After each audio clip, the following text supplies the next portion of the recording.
Yeah, this to let you know that we shall start in the next 4 minutes. We are just waiting for a few people to connect. Then we let you know how we will proceed. In the meantime, if you can go to the chat area, then you introduce yourself. You put there your name, the organization you are working from, and where you are based. Kindly do so that at the end of the meeting, we have the list of the participants so that we can do effective follow-up. Thank you.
Good afternoon, Norbert and colleagues. Hello, Norbert, can you hear me?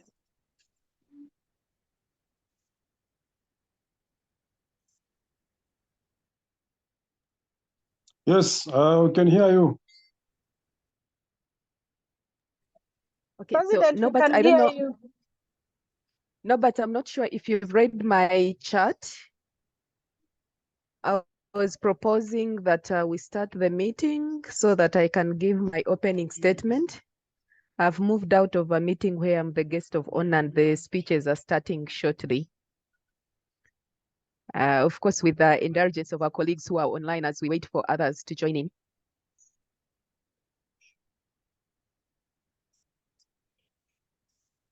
Norbert, are you there? Yes, I'm there, but yeah, it looks like some are not hearing you. Romy, can you hear me? I see your comment in the chat that you cannot hear me. Are you able to hear me now?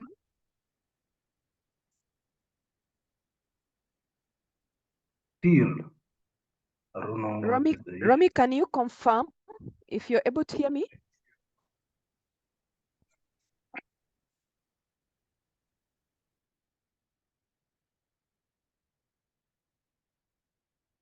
Yeah, no, but I think she has confirmed that she's able to hear me.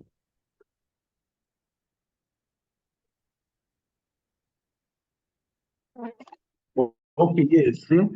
Yeah, now we understand the situation we have at hand. So then we can let you say a few words. I know the CEO is joining, yeah, but if you can't wait any longer, yeah, so then we can proceed.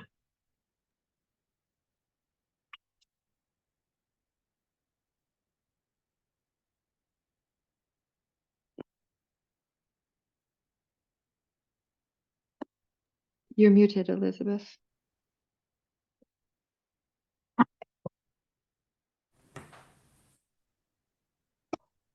Oh, my apologies. Sorry, I was muted. Yes, so let me repeat myself. I had started just acknowledging our distinguished participants. I'm not sure if Stephen Muchiri, our CEO, has joined, but at least I've seen a number of colleagues. I'm here. From the EAFF Secretariat. Hi, Steve. Hi, Our colleagues from the Secretariat, our partners, AICCRA, of course, who have now become part and parcel of our family as EAFF. Other guests who are online and friends of Eastern Africa Farmers Federation. I've seen Inofo, I've seen ProPac, and other colleagues who are connected online. I want to stand on all the protocols and send you virtual greetings from Uganda. Good afternoon. I'm sorry that we had to start very fast this program because I'm attending the National Alliance of Agricultural Cooperatives in Uganda's annual general chief guest. And shortly we are going to start the speeches. So that's why I'm rushing. I'm rushing you. So my sincere apologies for this. So I would like to first of all start by welcoming you to this workshop on farmer-led climate adaptation, a call for local case studies. So we at the Eastern Africa Farmers Federation, in collaboration with Accelerating Impacts of CGIAR Climate Research Africa, what we all know as AICCRA, we're going to implement a project to showcase best practices. And these are examples of farmer-led adaptation in managing the negative impacts of climate change on agriculture. So these cases are going to be selected from a variety of geographical regions across Africa. And that's why you can see that even our other colleagues from the other parts of the continent have also joined the call.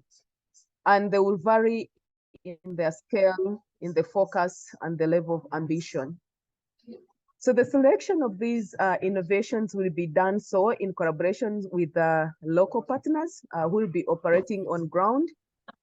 And these include the other regional farmers organizations. For maybe the rest of people who are online that are not sure of the other regional farmers organizations. In Africa, we have 5 regional networks that are of same level of EAFF. From the southern parts, Sakau, Central Africa, ProPac, West Africa, ROPA, and North Africa, UMNAGRI, and plus ourselves. We should also work closely with the local communities, the NGOs, and other appropriate partners. So this workshop today is really to kickstart this process. As you are aware, EAFF has been doing work around climate change, and this follows the resolution of our 5th Farmers Forum. Most of our leaders and the CEOs and others were part of this meeting, and you are well aware of the resolution that was adopted at the 5th Congress to mandate the institution to do a lot of work on climate change. And so far, we are very proud for the accomplishments that we've done so far, including developing a number of strategic partnerships with technical experts in the field of climate change. And examples include AICCRA, we're working with FAO, PACJA, Agnes, Climate, PAFO, World Farmers Organization, IFAD, Food Action Alliance, Bill and Melinda Gates, Go Green, Growth Institute, Power Shift, among others. We've also hosted workshops to build capacity of farmer member organizations on climate-related issues, and examples include supporting needs-based advocacy on climate change, adaptation in Africa, policy and advocacy development on enhancing the role of farmers in climate change policy in East Africa, and also the review of the Africa Climate Summit and the roadmap to COP28, including strengthening the role of farmers in climate change, adaptation, among others. We have developed collective position statements. I know majority of you have been part of these processes in preparation for the climate summit meetings. These include the call to action for COP27 for those of you who were in Sharm el-Sheikh but also participated in the consultations, and also for COP28. We have active membership in important decision making bodies. As an organization, we were very active and part of the COP28 food systems reference groups. We were part of the non-state actors call to action. And I've also been invited to sit in the advisory committee for food systems, which is, a follow-up of the non-state actors call to action, and that is supposed to follow up on issues around food systems to build momentum for COP29 and COP30. So I will be sitting on the high-level advisory committee. And I mean, I will continue to repeat this for those of you who were at COP28 and who watched us. We were invited to the high-level event, the official opening of the Climate Action Summit. In fact, I gave the keynote address. And we participated in several high-level events. So our delegation was very active in several events. And we intend to continue building this momentum even at COP29 and also at COP30. So as an institution, we are trying also to build expertise in climate change. And we are now very well known as a voice in advocating for inclusion, for fairness, for equity. And of course, we cannot do this alone. We're doing this by building strong and mutually benefiting partnerships. So as a federation, we intend to build ourselves as the go-to farmer organization on climate change issues, and we are extending our reach to other farmer organizations on the continent to ensure that all farmers are included meaningfully in national, regional, and global policy discussions. And that's why we are inviting you in all these several engagements, and we rely on your active participation to make sure that we have a meaningful engagement and a clear roadmap to what we intend to achieve as farmers.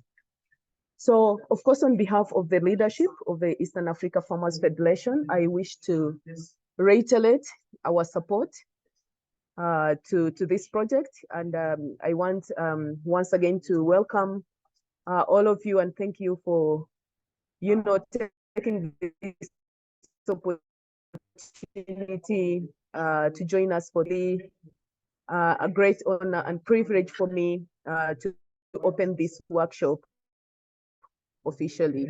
And I thank you once again. Thank you, and thank you over very to much. you, Norbert.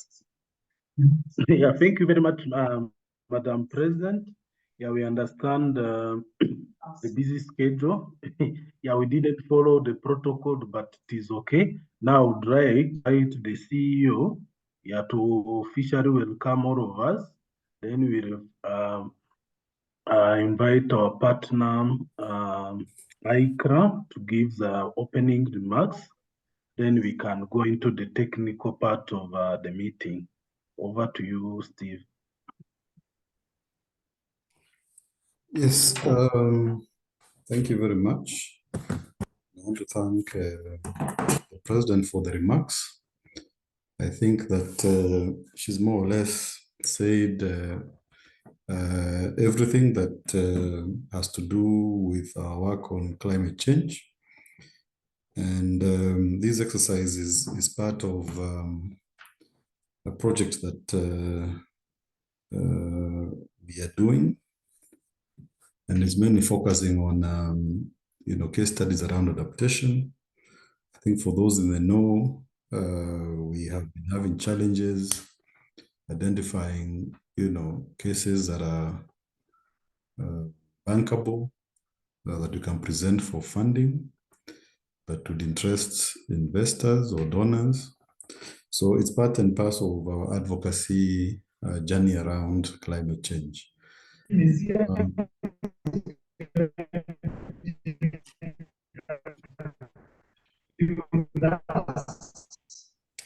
Hello, there's some interruption. Yeah, so I'll say this part and parcel of our journey around advocacy on climate change. I think in terms of the preparations for the next COP meeting, already had consultations with the AFRA group of negotiators here in Nairobi about a month or so ago. Of course, there are planned meetings in Bonn and other locations, and there are already virtual conversations on the global goal on adaptation, on climate finance, as well as a conversation on communication. So the last time we actually met with the members, we were actually very clear that we're having a disconnect at the national level. The national climate change committees do not incorporate our membership, and as such, our priorities on climate change and adaptation are probably not being considered as part of the national plans. And as such, if resources are committed at the country level, then we possibly miss out, our members will possibly miss out. And we actually asked that you lobby your ministries for environment, your ministries for agriculture, so that you're part and parcel of the national process. So I don't want to take much ado. I am seeing we have over 20 participants in the meeting, and we have our partners that have actually been introduced, including INOFO. I'm seeing our membership there. I'm seeing some CEOs who are there, and you're welcome, Jimmy, Saj, you're all welcome, Jean-Marie, you're all welcome. Our colleagues in PAFO, I'm seeing Brem is there, you're most welcome. I want to take this opportunity to welcome our partners and those who have been helping us in this particular process. AICCRA and EURI, presented by Laura and Romy. I don't know that Laura is there. So I want to hand over to you, Norbert, and Romy to take us to the next stage. Others, you're all welcome, and feel free to ask as many questions as possible. We are all learning in this process. I think it is important that you're also very clear about what is expected, so that even as we go around the process, then we are all on the same level as far as the expected deliverables are concerned. Thank you very much, and all the best in the meeting. Yeah, thank you, Steve, for your welcome remarks. Now I would like to invite Laura Kramer for a few remarks. Thank you. Thank you, Norbert, and thanks, Elizabeth and Steve, for your opening remarks as well. My name is Laura Kramer. I would lead the policy theme within AICCRA, Accelerating Impacts of CGIAR Climate Research for Africa. I'm based at the International Livestock Research Institute in Kenya. So it's great to be with all of you, and EAFF has been a partner, one of our great partners for the past few years. We've really enjoyed working together with all of you, and we're excited about this new project that is we'll be talking about today. And I think one of the things to really be excited about is that this project is going to reach out to farmers as far as we can to find out what they are doing to adapt to climate change. Part of what AICCRA does is we validate climate smart agriculture technologies and practices, and we scale those out through partners. We also work with country meteorological departments and other partners to promote climate information services and agro advisories. And so it's a lot of sharing what the CGIAR research centers, those are centers like CIAT and ILRI, what we have learned over the past many years of working on climate change and agriculture. But we recognize that a lot of farmers are doing their own work to adapt. And so we're really eager to learn what is being done, what's out there, and to collect that information and help share it with other farmers. So I think I'll just say, thank you all for joining. Please share this information with your network so that we can have as broad a reach as possible. We really want to collect stories and adaptation actions from as many farmers as we can. And we look forward to learning about all of that and to helping share that information within our networks and more broadly. So thank you so much, and back to you, Norbert. Yeah, thank you very much for your introductory remarks. I now want that we go to the next session of this virtual workshop, where I'm going to present, then followed by Romy. Then we will have our presentation will not take long. Then we'll have ample time to ask clarification questions, everything about this process we are starting today, how you need to be involved, what is required from, so that when we leave here, as the CEO mentioned, we are on the same page and we have the ownership of the process. Allow me to share my screen.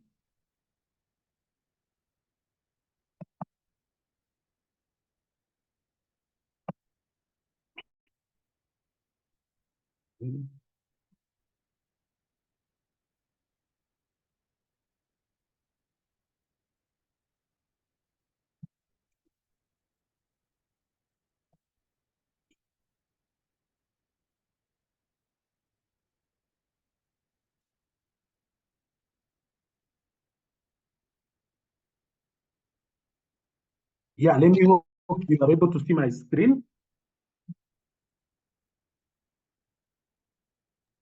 Yes, we can see. Hello?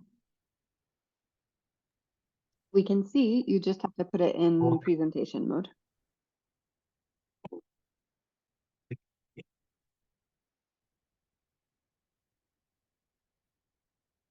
Okay, now?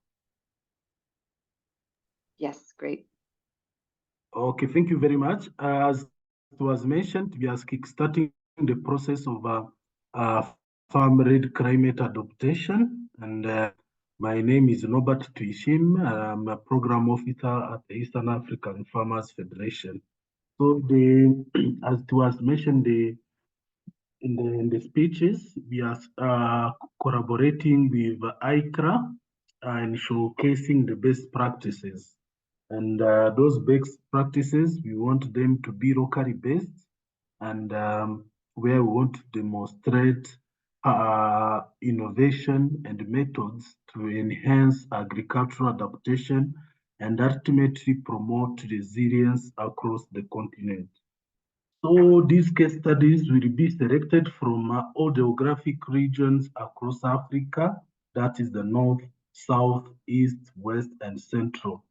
They will vary in their scale, focus, and level of ambition. The innovation that will be identified and selected in collaboration with local partners, those are regional farm organizations, national farm organization, local communities, NGOs, and other appropriate partners.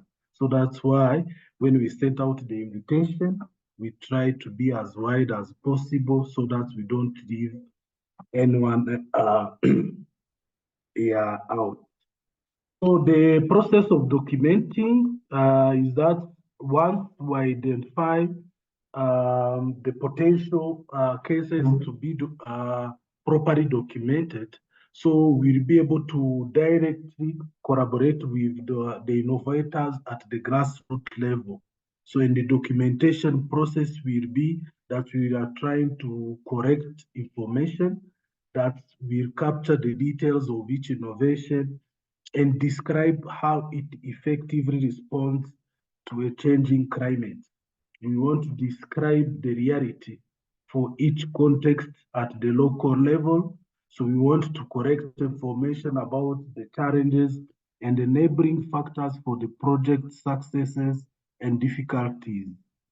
We also want to document about valuable insights here, especially the key takeaways, and finally provide recommendation on their suitability and potential application in other areas with the hope to replicate and scale best practices in different region areas across the continent.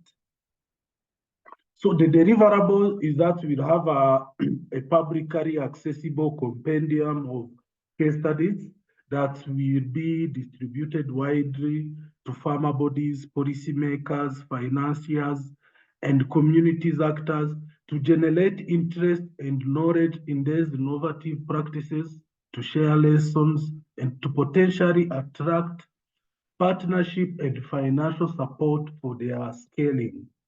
So in the end, EAFF and AICCRA will organize workshops and events to engage further with the project innovators and case studies. So yeah, steps and timelines in this year, as you can see on today on 30th of April, we are kickstarting this process.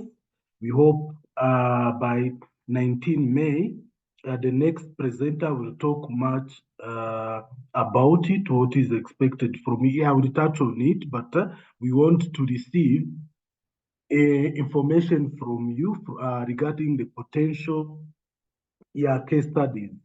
So then in mid-May and June, we want to have a transparent process of selecting approximately around 8 African case studies that demonstrate diverse adaptation solutions and innovations. So then from June to September, it is actually where the proper work of documenting will start. So, you know, this will involve field visit, interviews with key informants, innovators, and we hope that in October we'll be having the case studies ready to be published widely, starting with you who are part and parcel of the process. And then from November, December, we want to showcase those case studies and best practices in key policy forums, including the COP29. So what is required from our partner organization is that, we want you to assist in identifying farmers, farm organization, local agri-businesses in your particular region that are currently demonstrating leadership and good practices in agricultural adaptation to climate change. So we want also from you a motivation as to why this particular project demonstrates leadership and innovation. So we want a brief introduction of the project to EAFF and AICCRA and sharing of innovator and project contact details. So this will enable us to engage further so that we can do the proper documentation. Additional information, will be helpful. Those can be images, videos, I don't know, that can help describe the innovation or the practice. So for further information, here is my contact. So at EAFF, and also Romy Chevalier, who is the policy and engagement consultant for AICCRA. So I thank you for your kind attention, and I'm welcoming Romy so that she can take us into the next presentation. Perfect. Hi, good afternoon, colleagues, and greetings to you all. Thank you, Norbert, for the kind introduction. And it's wonderful, as always, to be participating in a forum with EAFF, who are our very good partners. Okay, I'm just going to share my slides. Can you see them? I'm just putting them in slide mode. Are they visible, Norbert? Yes, yes, yes. Perfect. Okay, so let me go ahead. So colleagues who are joining online, thank you for your time and for the interest in this important project.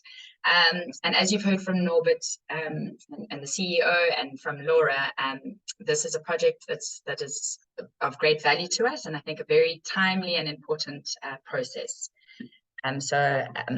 As Norbert mentioned, my name is Romy, and I'm working with the AICCRA project with Laura, and I'm going to help EAFF with this process.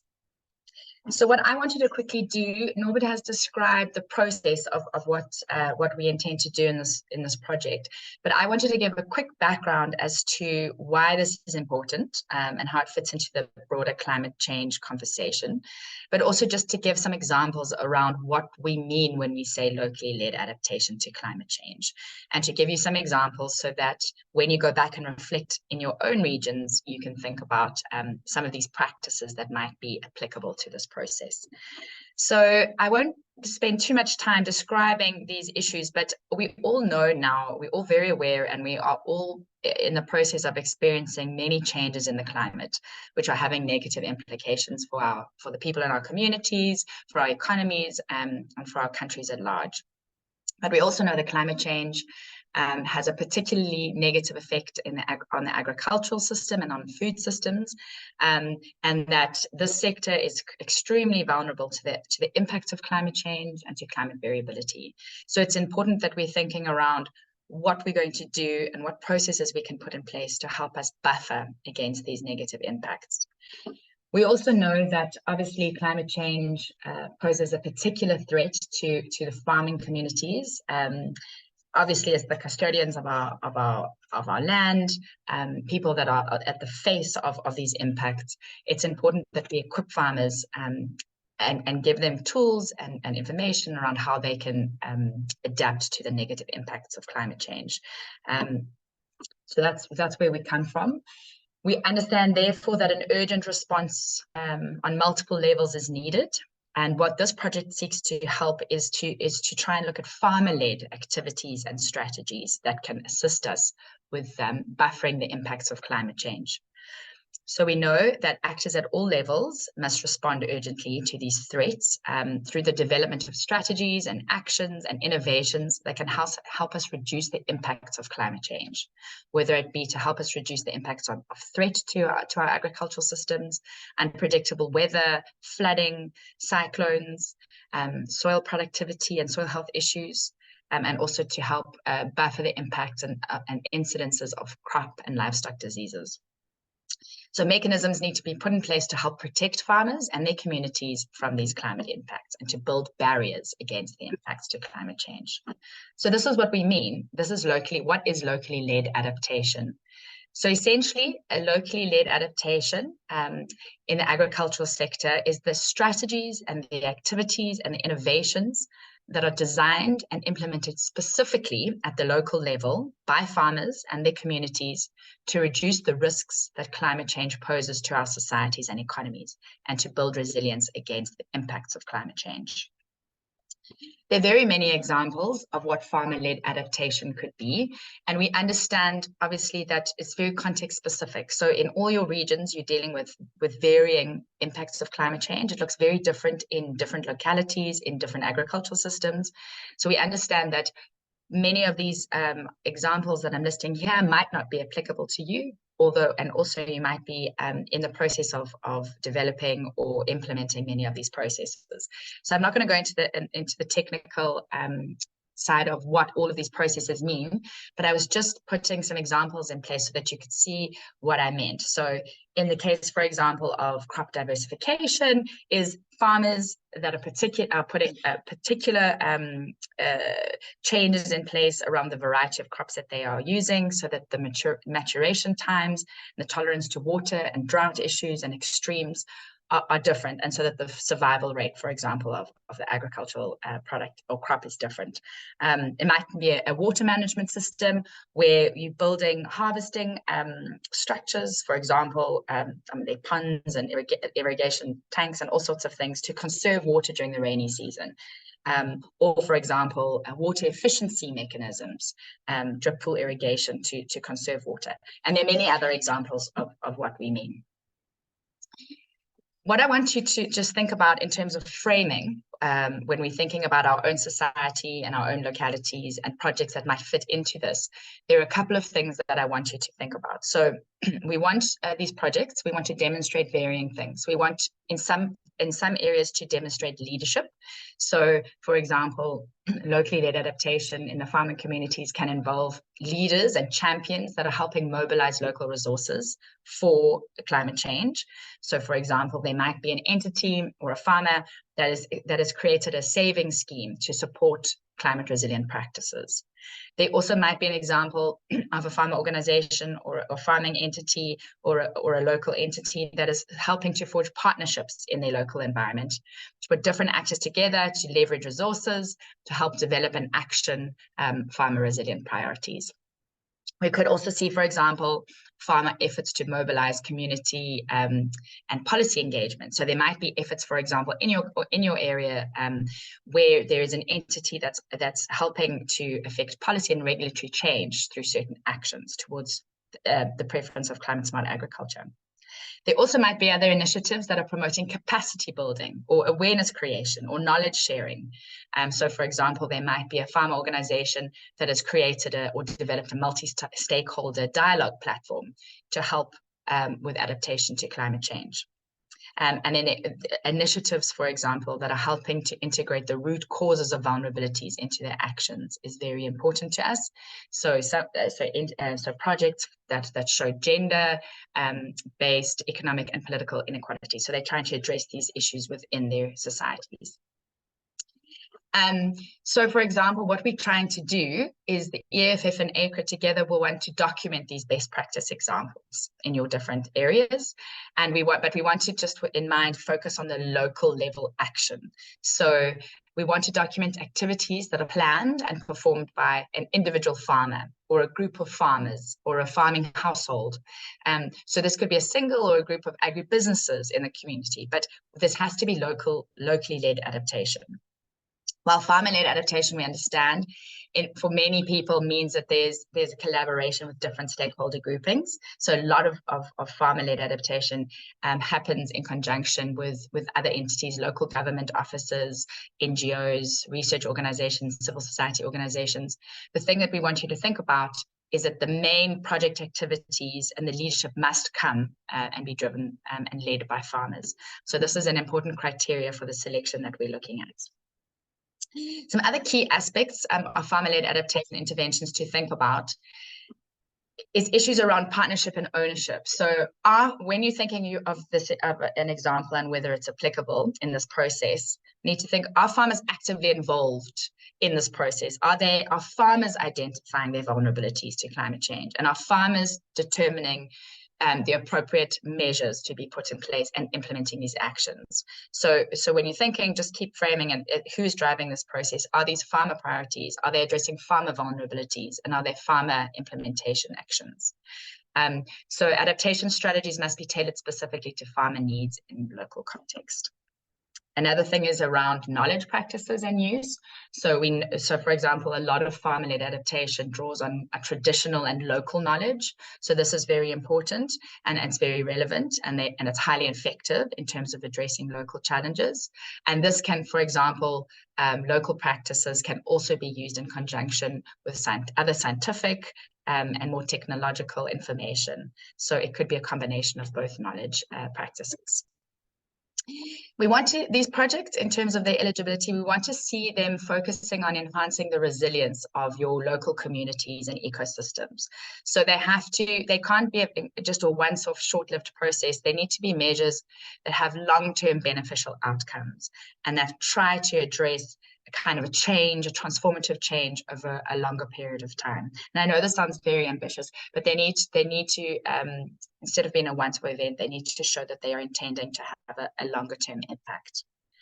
Empowerment and equity is very important for us. So we're hoping that these projects can also involve local communities and seek to involve marginalized people within these communities. So young farmers, women farmers, and other indigenous groups of people.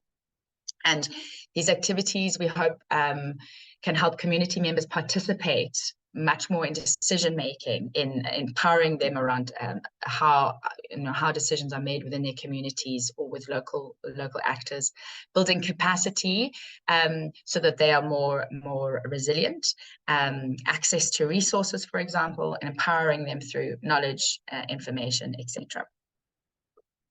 And then also, and this is an important one, is that these projects should help to achieve your community and your national development goals. So they obviously can't work against sustainable development. They will inevitably contribute to food security, to water security, to increased nutrition, but they can't show massive harm, for example, to biodiversity or land degradation and things like that. So they need to be contributing to the overall sustainable development of your communities. So as Norbert said, we kindly request your help to identify these local case studies. We want this call to go as far and wide as possible, in that we hope that we can document all regions and examples from all regions who are dealing with these challenges of climate change in very different ways. So we're hoping that through this process, we'll be able to document and showcase these excellent examples that are happening. I think in the climate change space, it's very doom and gloom. So it would be amazing for us to be able to showcase innovative and exciting work that's happening, with a hope that we can peer learn and exchange practices, attract financing, and showcase the excellent work. So to assist these projects at a bigger level. So in conclusion, basically the farmer-led adaptation that we're looking for is basically where farmers have the knowledge and the agencies to act, a context-specific approaches, so we know they will look different in all localities, and where farmers are helping to build agricultural resilience at a local level. This is obviously going to be very varied across the different regions and countries. But we're hoping that some of these common themes and principles that I've described can be considered in the examples. What will happen is that hopefully you guys will have great ideas, and you will write to myself and Norbert and suggest particular examples in your area. And what will happen is we'll collect all the case studies that have been nominated, and we'll have an expert committee that reviews them to just ensure that we've got great diversity, different practices being represented, and then we'll contact the innovators themselves. Obviously what we'll put together is a compendium of studies, as Norbert has described, that will be publicly available for lesson sharing and and peer-to-peer learning. And we will have a variety of workshops and other types of forum to exchange these lessons, so that they can also we can also learn from what others are doing, and showcase them regionally and internationally. So I'm glad that we can, I'll stop sharing my presentation now. This is me. I'll put my email address into the chat box. But thank you for your attention. And if we can just open up for questions and answers, for points of clarity around the process, around the topic. If you've got ideas and you want to know whether they would be applicable, that's great. But if we can just please ask as many of you to share this call, so that we can get a good reach and good diversity in terms of our case studies. So thank you very much. Thanks, Norbert. Yeah, thank you very much. Yeah, for your presentation. I think it is well elaborate. Yeah, now we can open so that we get the feel from the audience, yeah, clarification, comments, yeah, how they want to be involved, yeah, any guidance, yeah, you are most welcome.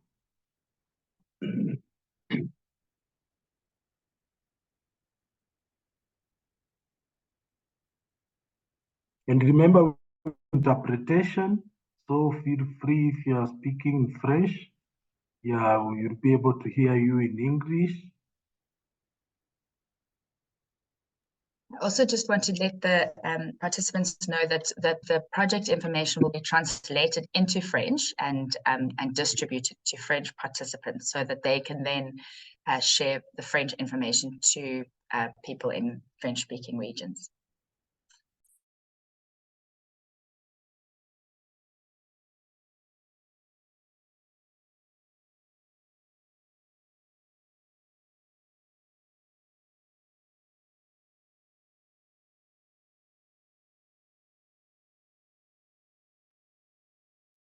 Maybe I can just pose a question to the audience. Is this something that seems useful and interesting? Are you interested to be part of this project?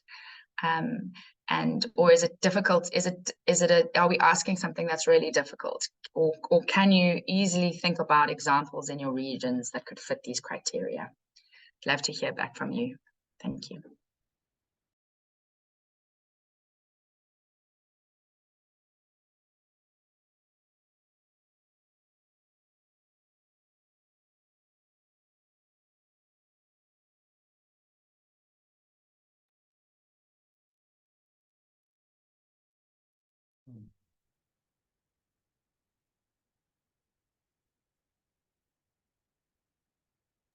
I see a hand, and I see Jean-Paul has also put on his camera.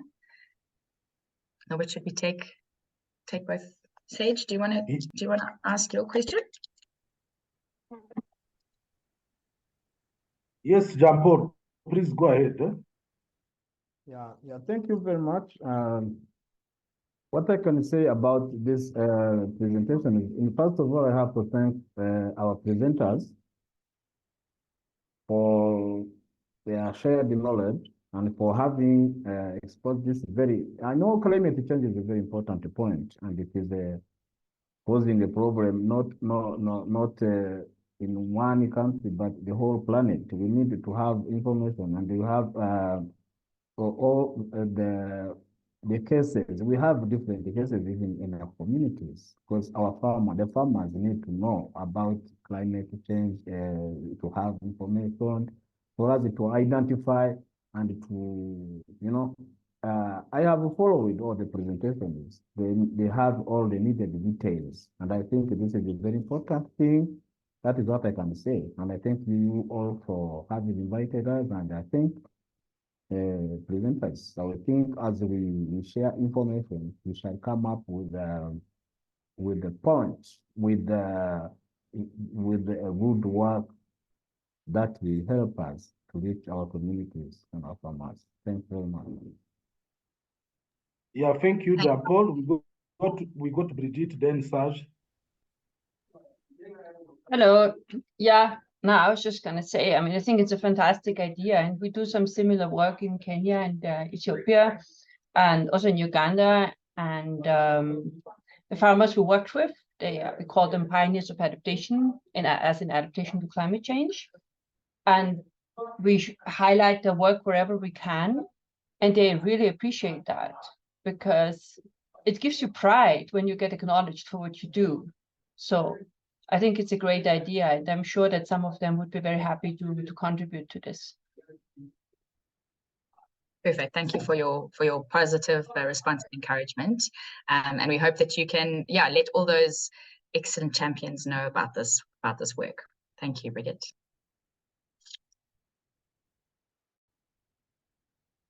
Sage? Yes. Would you like to sentiments? Oui, en fait, merci beaucoup pour les présentations.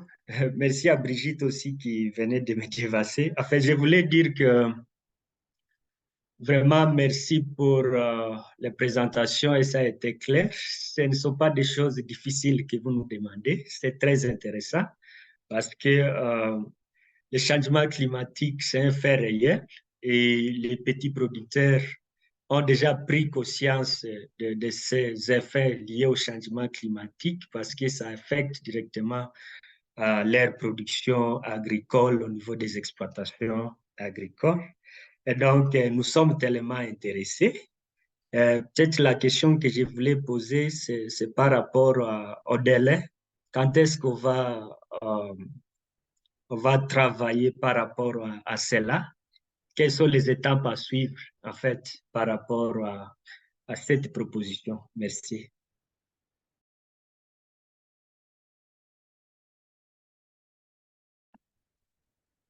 Lomi, were you able to get the question? Yes, yes, I did. Thank you, Norbert. Merci beaucoup, Serge, pour la question.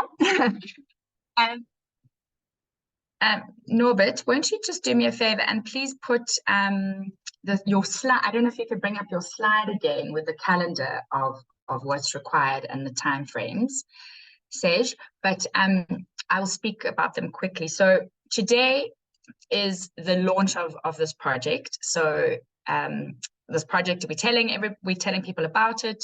We're in the process of disseminating the information to project partners over email. We're speaking to people and asking them to disseminate it. And in my personal perspective, I think this is the most difficult part of the project, because ensuring that there's a far reach and that the right people are connected to this process is going to be a really hard thing. But I think we can rely on farmer organizations at the regional and the national level, and our networks, our varying networks, to be able to reach the right people. So that's today. And then what we've done is we've given about a 3-week, Norbert, won't you go into the timelines slide, please? What we've given is about a 3-week period for entities to respond to us. And it's not a very difficult process. We essentially want, so for example, Sedge, we want you to email Norbert and I to say, I've got a great example that I feel needs to be documented. It's a country study in DRC Congo. There's an entity working in the east of DRC Congo in Beni that is busy implementing a climate resilient project that looks at crop diversification and crop breeding. And they have been working, and then it just needs to give us a very brief description as to why you feel that this would be a right example to showcase. And then, if possible, is to connect us to the right person who's managing that project on the ground. So to say to us, Edward is the right person to contact. Lomi, have you stopped sharing your screen? Yes, I've stopped sharing. We can see your slides, Norbert. If you can just move over. It's too slow. How come it is not moving? Oh, I'm sorry. What happened? Okay, no worries. I can just as I speak, then if you can. Yeah, it is there. Bring it up. Otherwise, yeah, that's the last slide. Okay. Anyway, I'll just speak to it. Don't worry. Okay, now it's moving.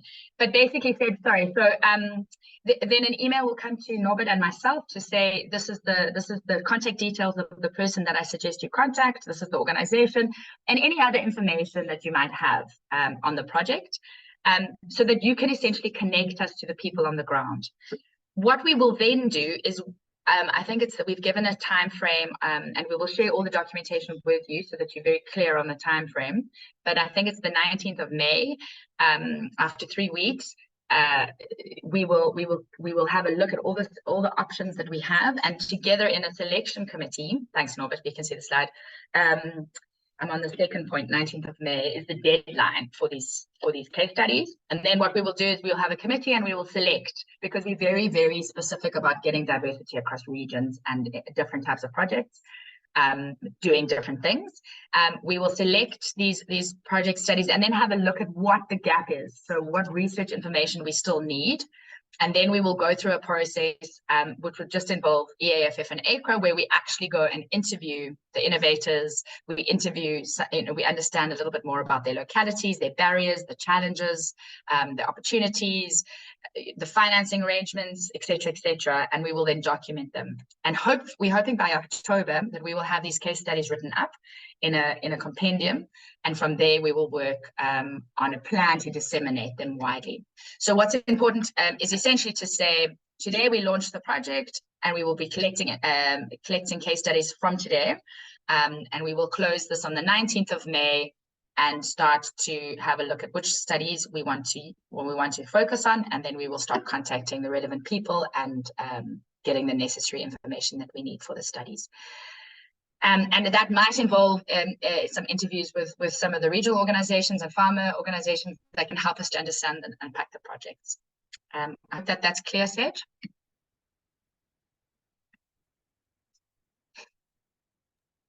Oui, c'est bon, merci.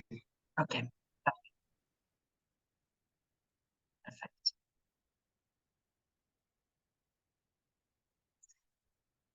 For those of you that are on the call but haven't received the project information, we will be sure to resend it, but please just let us know if you would like access to the presentations and also to the project overview documentation that we've written up, so that you can then forward it to anybody that you feel is relevant.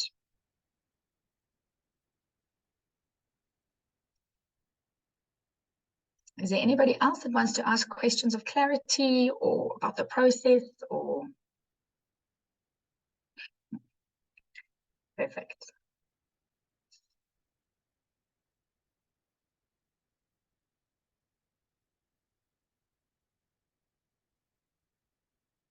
Anybody else have any comments? But thank you for those comments of support. We really do appreciate it. We too believe that this is a very, very critical thing, and very excited to be able to document local practices. I think it's an area that needs a lot of strengthening on our continent.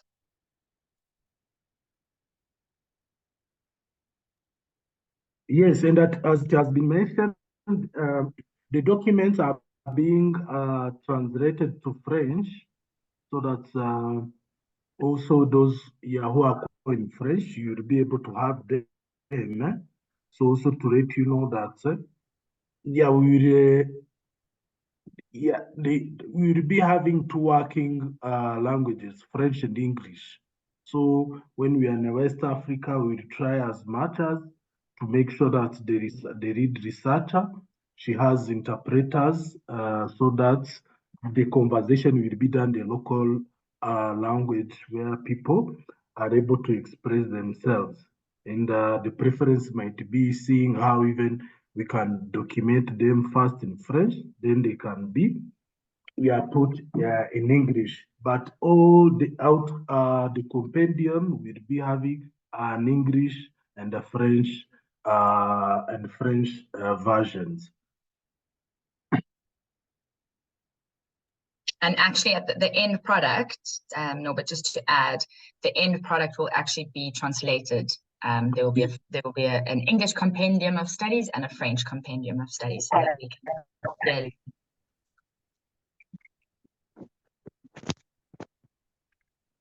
Yes, hello. Yes, Jimmy. Yeah, go ahead. Yes, good afternoon. Yes, good afternoon. Yes, I'm grateful for the presentation. I think it so is if you can present yourself, because there are people who don't know you. Okay. I'm Jimmy from South Sudan, South Sudan Agricultural Producers Union, an apex organization for farmers. I've been listening to the presentation about climate smart, climate change. I think it's a great thing, a great opportunity for us. And since that you are coming through EAFF, which is our umbrella, I think they might have already decided that we partner together. So we'll be willing to respond to the suggestion that will come from EAFF. Otherwise, I believe it is through EAFF that we can become parcel of the project. So that is just my brief comment. Otherwise, thank you so much. Thank you, Jimmy. Just to mention that he's the CEO of South Sudan Agricultural Producer Union. Thank you, Jimmy. We look forward to an example from South Sudan. It will be amazing to document an innovative example from your country. Thank you. Thank you.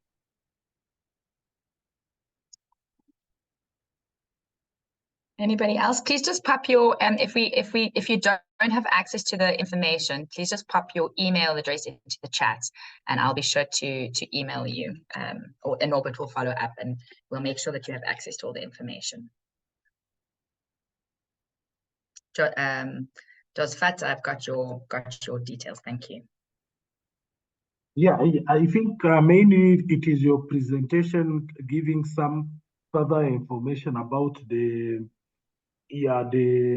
case studies and best practices we are looking for. But otherwise, for like the project overview document was shared with all of you while we sent an invitation. So like my presentation today is just a summary of that. So when you look at the document, you'll be able to have the full information, but also I'm still willing to reshare again. Yeah, the second. I actually lost my email address, the Yahoo. I have made a new one which I posted on the chat, and I also sent to the forum that I lost the previous email. So I was not able to get those documents. Please reshare with me. Okay, thank you. That is well noted. Perfect. We'll do that. Okay, yeah, the other thing is that I hope DREAM is following through French. We have PROPAC, which is in Central Africa. So we invited Europa in West Africa, Umnagri in North Africa, Sakau in the Southern Africa. And as much as they are not in attendance, but they are very well aware of the process. Even immediately after this, we'll be reaching out to them, especially in terms of what we are expecting comes 19th of May. So it is not that we are documenting in EAFF region only. So we are covering the whole of Africa, and we are trying to go through our networks. So even you who are here and you have networks, like I see you, Charles, Inofo, I know that Inofo, you are a continental organization. You can also help us in terms of disseminating to your network so that when they have best practices, they can be able to share with us. Charles, are you still with us?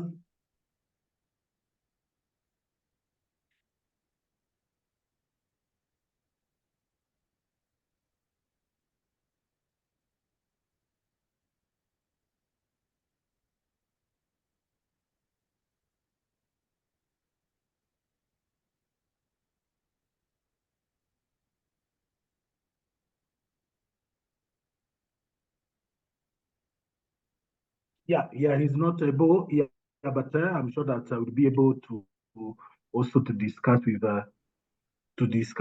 him how also we can tap into their network. Yeah, he's just writing to you in the chat, so that's perfect. Thanks, Charles. Your assistance would be greatly appreciated. Oh yeah, I see. Thank you, Charles. Perfect.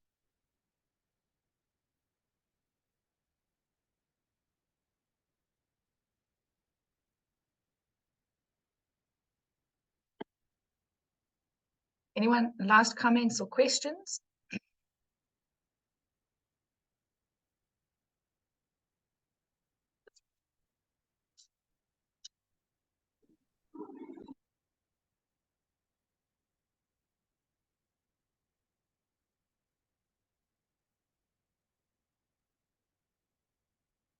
It looks like everybody's on board and everything is clear, so that's great.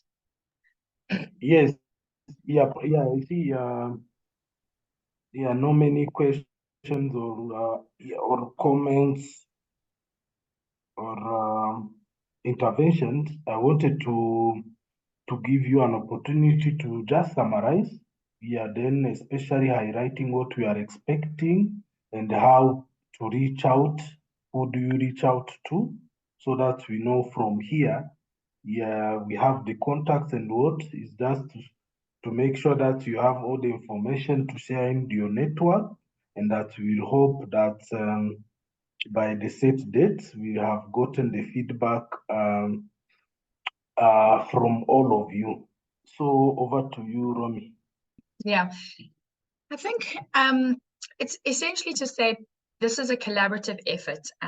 We're trying to give a platform to showcase locally farmer-led projects, and it just would be really helpful for you to communicate any ideas, even if you suggest that we communicate with another network that you know, it's just so that we can disseminate this call as much as possible.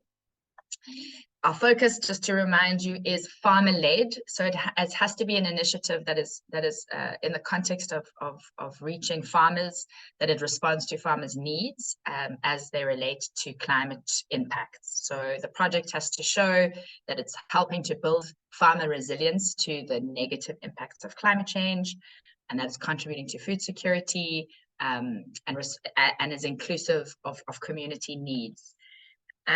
So it's very timely, it's very important, and what we hope to do through showcasing these examples is to learn from one another's practices, so that we can learn and uptake it in other areas. We can scale these initiatives, and hopefully, if we can disseminate it, we can attract a lot of attention, and we can get other interested bodies on board to support these initiatives. So I think it's also a very attractive proposal. I think if I were a farmer and I was doing something great, I would want to be documented in this compendium of studies. And our project AICCRA, who's part of the CGIAR, has a huge network. So I think the dissemination is potentially very large.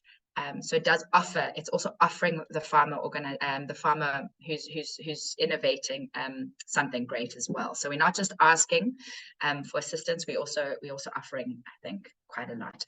So we look forward to collaboration and from hearing from all of you, and really specifically for countries that are not well represented, like South Sudan, for example. It's amazing. There's a little bit of interference. It would be amazing to be able to document projects that are in countries that we don't generally hear from, and regions that are often absent in these conversations.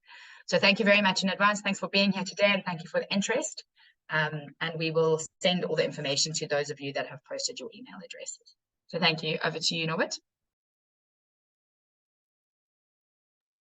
Yeah, thank you very much, Romy, for that clarification and way forward. Yeah, let me hope that it is very clear from those who are in attendance. And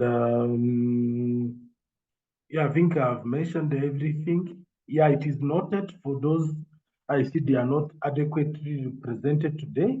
I will pass to follow up bilaterally with them so that I bring them up to speed. So tomorrow is a holiday. I will be able to do the immediate after tomorrow. Yeah, I will send emails today, but I will be able to make some phone calls, and we are relying on our networks, yeah, so that we disseminate widely, because we don't want to limit, because we don't know what is there. So this is an opportunity for us to showcase something that is really working, that we say that we can disseminate for scaling up, and also to tell people, yes, you can invest in these kind of cases, for scaling up. It's an opportunity for us, so we don't want to be very selective. We want to open it up so that they will give equal chance to all the people. And also, African, as a continent, we have different contexts, so it will be good that we try to cover widely, so that, probably the Sahel, the Sahel region, they have their particular kind of a context. West Africa, rainforest, probably, I don't know, yeah, when it comes to dry areas of the Horn of Africa. So, yeah, put that in mind, we are not being localized. We are open to the continent, and we are trying to use this opportunity to we have here to showcase what is what is really happening in terms of climate change adaptation. We advocate for that, for more funding. We advocate for more capacity building, for probably for the farmers to be able to adopt. And these the compendium of the case studies will be owned by all of us. It is not for EAFF, it is not for AICCRA, it is not for IRRI, it is not for an individual, it is for our knowledge, it's for our practice. So that's why we encourage you, do not shy away, just let us know what it is and share to the contact the people you think they might be interested. So otherwise,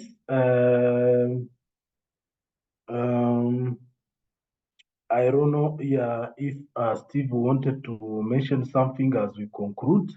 Mine is to thank you for having accepted our invitation and honored it.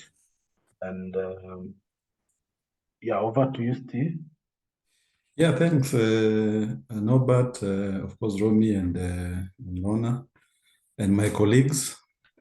I don't know whether the session has been very clear. The questions have been very few.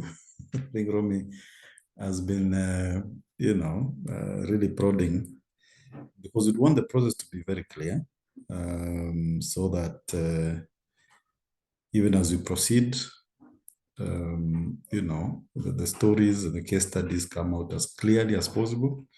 I'm sure there will be more guidance that will be provided. I don't know what the next steps are. I know, but I don't know whether you spelled them out already. But it seems like we might have to maybe meet again at some point just to, see the progress and see whether we are still on course and understanding the process. I know it could be a new area for a couple of us in the meeting. So you may need a bit of time to process and digest what we've presented. But I think the contacts have been presented. Please feel free about this process. I just want to say that this is a very important process, for the farming community in these conversations around climate adaptation. Like I said earlier, one of our biggest challenges has been getting finance for climate adaptation. I'm sure Romy and Lorna and Norbert can attest to the fact that in the engagements we've had with the Agnes team, the proposals around adaptation are very few, very scattered, and are not very innovative. Yeah. So we know there's a lot that is actually happening in as far as this space is concerned, and we really want to document as succinctly as we can.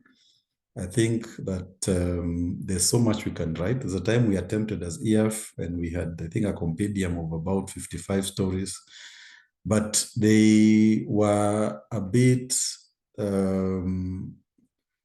very general, for lack of a better word, I think a number of you have technologies, you have innovations that you can link towards that. And I think, please contact Romy to just run through what it is that you have in mind. Contact Laura, contact Norbert. Please kindly do that. I think I really want this conversation to start shaping into something that has some kind of traction, something we can present and talk about in different forums. Because, like I said, there are not many people who are in this adaptation space in as far as those proposals are concerned, and especially coming from a farmer point of view, not many. But I think whatever we present, I know Romy and the team will help us, look through them, evaluate them a little bit more, maybe look at how to clean it and sharpen it, so that then we can be ready for the next round of potential funding, or at least we can even talk about them in different meetings.